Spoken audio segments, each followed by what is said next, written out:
Sudhakantha doctor Bhupen হাজৰিকাৰ জন্ম শতবাৰ্ষিকী উপলক্ষে বিশেষ অনুষ্ঠান। ব্ৰহ্মপুত্ৰৰ বুকুত জাহাজত বিস্তীৰ্ণ পাৰৰে শীৰ্ষক বিশেষ অনুষ্ঠানেৰে সুধাকণ্ঠলৈ শ্ৰদ্ধাঞ্জলি। মহানগৰীৰ পাণ্ডুপৰ্টত অনুষ্ঠানৰ শুভাৰম্ভ কৰে কেন্দ্ৰীয় মন্ত্ৰী সৰ্বানন্দ সোণোৱালে। অনুষ্ঠানত উপস্থিত থাকে সুধাকণ্ঠৰ পুত্ৰ তেজ হাজৰিকা, বোৱাৰী আৰু নাতিৰ লগতে কেইবাগৰাকীও সংগীত শিল্পী।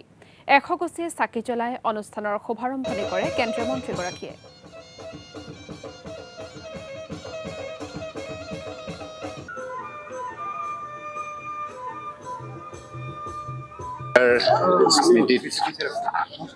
Ministry of port shipping waterways তৰফৰ পৰা অসমৰ জনগণৰ আশীষ লৈ আৰম্ভ কৰা হৈছে আৰু অসম চৰকাৰে ইতিমধ্যে বছৰজোৰা জন্ম শতবাৰ্ষিকী উদযাপন কৰাৰ বাবে অসমৰ ৰাইজক আহ্বান জনাইছে। সেই আহ্বানৰ প্ৰতি সঁহাৰি জনাই আমাৰ মন্ত্ৰালয়েও এই কাৰ্যসূচী লৈছে শদিয়াৰ পৰা ধুবুৰীলৈকে।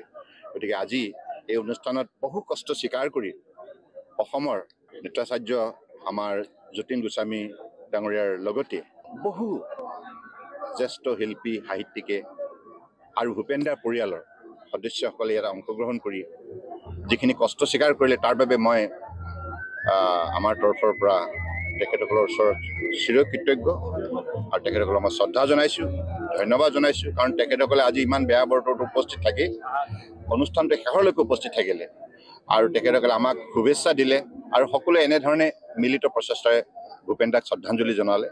গতিকে ভূপেন দা অমৰ হওক, সকলোৱে সেইটোৱে বিচাৰে। গতিকে আগন্তুক দিনৰ উঠি অহা প্ৰজন্মই এই বিষয়টোৰ ক্ষেত্ৰত দৃঢ়তাৰে তেখেতসকলে আগভাগ ল'ব লাগিব, সেইটোৱে মই আহ্বান জনাওঁ।